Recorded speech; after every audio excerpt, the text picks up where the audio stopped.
Hello and welcome. Today we're doing a deep dive into, well, a truly foundational story.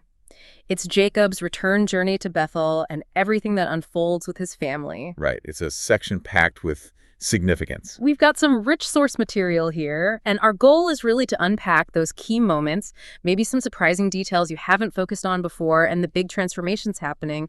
It's kind of a shortcut to understanding Jacob's development and, the lineage that comes from him. Exactly. We'll see divine commands, personal choices, and the sometimes pretty messy side of family life. And what's fascinating, I think, is that the source gives us more than just events.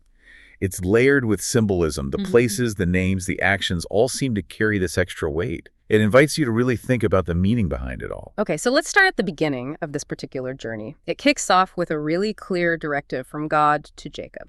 The text says, "Arise, go up to Bethel and dwell there, and make there an altar unto God that appeared unto thee when thou fleddest from the face of Esau thy brother." It's a callback, isn't it? Back to a place that was crucial for him earlier. Definitely. A place of a past encounter and seems like future promise, too. And Jacob's response is immediate. But it's not just about packing his bags. He turns to his whole household, everyone with him, and says, "Put away the strange god." Right. "Put away the strange gods that are among you, and be clean, and change your garments." He's very explicit about why. "I will make there an altar unto God, who answered me in the day of my distress, and was with me in the way which I went." So it's a spiritual cleanup first, a recommitment before they even get there. Precisely. It's setting the right intention, the right spiritual posture. And they actually do it. The source says, "And they gave unto Jacob all the strange gods, and all their earrings. And Jacob hid them under the oak which was by Shechem." That seems pretty decisive. It is a real purging. They hand over these items, these potential symbols of other loyalties or past practices. Why under an oak near Shechem specifically? Does that location matter? Oh, absolutely. Shechem pops up repeatedly in these stories. It's a place of, well, both covenant and sometimes conflict or questionable actions. Remember Deborah? Ah, right. So burying the idols there, under that oak, it feels like a deliberate act of containment, trying to bury that past, that potential for straying, right, in a place that holds that kind of mixed memory. Makes sense. Okay, so after this act of purification and commitment, something interesting happens on their journey. Yes, the source tells us, and they journeyed, and the terror of God was upon the cities that were round about them, and they did not pursue after the sons of Jacob. This terror of God, it's not like God sent an army, right? It sounds different. Exactly. It reads more like a psychological shield, a divine aura, perhaps. It deters potential enemies without, a physical battle. Yeah. It suggests their purified state brought this kind of untouchable protection. A sort of passive defense granted by God. That's a good way to put it. It prevented conflict before it could even start. Which allows them to arrive safely at their destination. Luz, which the text clarifies is Bethel in Canaan. And Jacob follows through. He builds the altar, just as he said he would. And he calls the place El Bethel, specifically because there God appeared unto him when he fled from the face of his brother. It really ties it all back together. It brings that part of the journey full circle. But then, right there in Bethel, amidst all this divine significance, the narrative throws in something very human. Yeah, this detail about Deborah. But Deborah, Rebekah's nurse, died, and she was buried beneath Bethel under an oak.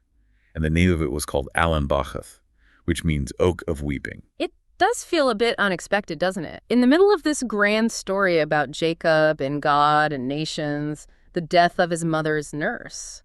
Why include that? I think it grounds the whole narrative. It reminds us that even within these epic, divinely guided events, real human life and loss are happening.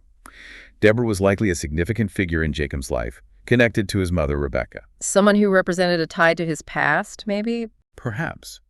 Her death, and naming the place the Oak of Weeping, emphasizes that personal grief is woven into this larger tapestry.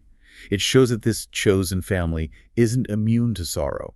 It makes the story feel more real. That's a good point. It prevents it from becoming just a sort of abstract theological account. Exactly. And then almost immediately after this moment of personal loss, God appears again. Right. And God appeared unto Jacob again when he came out of Padan Aram and blessed him. A reaffirmation. And this appearance comes with something huge, a major identity shift. God says, "Thy name is Jacob. Thy name shall not be called any more Jacob, but Israel shall be thy name." And he called his name Israel. From Jacob, the supplanter, the heel grabber, to Israel, he who struggles with God. That's why. It's transformative. It's not just a name change. It's like a redefinition of his very essence, earned through that struggle, that wrestling. It reframes his past and sets a course for the future, not just for him, but for the people who will bear that name. It suggests that transformation comes through engagement, maybe even conflict, not avoidance. Beautifully put. And it hints at the future struggles of the nation Israel itself. And with this new name, Israel, comes this incredible restatement and expansion of the promises. I am God Almighty. Be fruitful and multiply. A nation and a company of nations shall be of thee, and kings shall come out of thy loins. And the land which I gave Abraham and Isaac, to thee I will give it, and to thy seed after thee will I give the land. It's tying him explicitly back to Abraham and Isaac. Absolutely critical. Yeah. This reinforces the generational nature of the covenant. It's not starting fresh with Israel. It's continuing and building upon the promises given to his father and grandfather. He's now fully stepping into that patriarchal role. But does getting the new name Israel mean he's instantly perfect? Does the old Jacob just disappear? That's a really insightful caution. I don't think the text suggests an overnight personality transplant. It's more like setting a new destiny, a new identity to grow into. We still see very human struggles and questionable actions from him and his family later on. Okay, that makes sense. It's a journey, not a magic switch. Exactly. The struggle continues, perhaps on a different level now. And how does Jacob respond to this particular encounter, this naming and blessing? Again, with reverence and commemoration. And God went up from him, and Jacob set up a pillar, even a pillar of stone. And he poured a drink offering thereon, and he poured oil thereon. Marking the spot. Yes, creating a tangible memorial. And Jacob called the name of the place where God spake with him, Bethel, reinforcing the sacredness of that location, linking it forever to this divine communication and his new identity. So Bethel is now doubly significant. Place of the first encounter, place of the renaming. Precisely. It's layered with meaning for him now. Okay, so the journey continues from Bethel. They're heading towards Ephrath, not far away. And this is where tragedy strikes the family directly. Rachel goes into labor. Hard labor, the text says. Yes. And despite the midwife's encouraging words, "Fear not, thou shalt have this son also," the outcome is heartbreaking. And it came to pass as her soul was in departing, for she died. Just devastating. The birth of his 12th son, but at the cost of his beloved wife. The text captures this tension perfectly in the naming of the child. Right. Rachel, in her last moments, calls him Benoni. Son of my sorrow. But Jacob calls him Benjamin. Son of my right hand, or perhaps son of the south, depending on interpretation, but generally understood as a name of favor or strength. It's this immediate juxtaposition of profound grief and perhaps a father's hope or assertion of legitimacy for the child. It really encapsulates that moment, doesn't it? Sorrow and hope colliding. It does.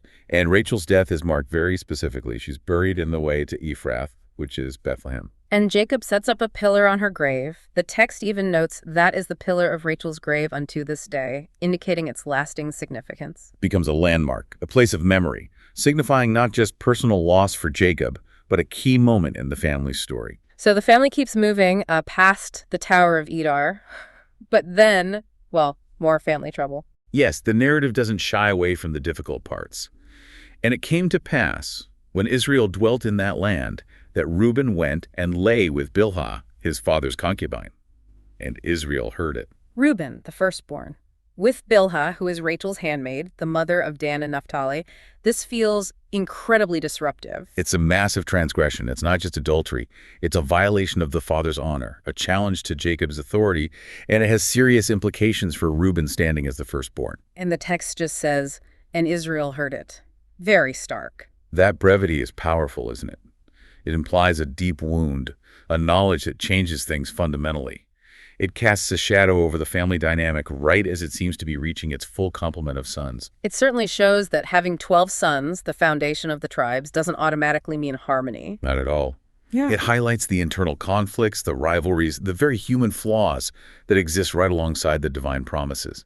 It sets the stage for future tensions within the family. And yet, immediately after reporting this transgression, the source deliberately pauses to list all 12 sons. Exactly.